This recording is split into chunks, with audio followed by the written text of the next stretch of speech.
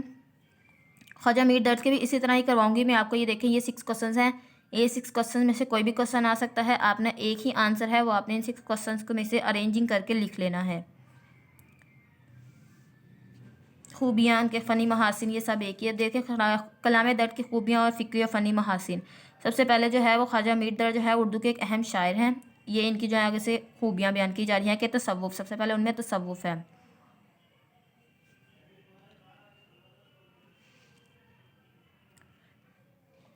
تو انہوں نے کہا جب ہم تبلیغ اسلام کی تاریخ پر جو نگاہ ڈالتے ہیں تو ہمیں سب سے پہلے جو ہے وہ زیادہ حصہ صوفیہ کرام کا ملتا ہے کہ صوفیہ کرام نے جو ہے کیسے اخلاق و اعتبار سے، جیسے ان کے اخلاق، اچھے اخلاق کی وجہ سے ان کے اندر یہ مقناطیسی کشش انہوں نے اس کو بیان کیا ہے کہ انہوں نے لوگوں کو اپنی طرف کھینچا ہے۔ یہ چیز جو ہے یہ سلطانوں نوابوں ان لوگوں کے پاس نہیں ہوتی، یہ اعلیٰ اخلاق اور کردار کو جو ہے اس کی وجہ سے لوگ آپ کی طرف اٹریکٹ ہوتے ہیں۔ تو یہ اسی کو انہوں نے بیان کیا کہ صوفیہ کے جو اخلاق اور کردار کی وجہ سے انہوں نے لوگوں کو اپنی طرف متوجہ کیا، تو جس کی وجہ سے جو ہے صوفیہ کی اپنی شخصیت، مروت، کشادگی، روادلی، ہمدردی، انسان دوستی خوبیوں کو موجود تھے، اور غیر مسلم کو نہ تو حقارت کی نگاہ سے دیکھتے تھے، نہ نفرت سے، نہ ہی بیزاری کا اظہار کرتے تھے۔ یہی وجہ ہے کہ انہوں نے اسلام کی تبلیغ کی تو وہ نہایت کامیابی اور مؤثر رہی۔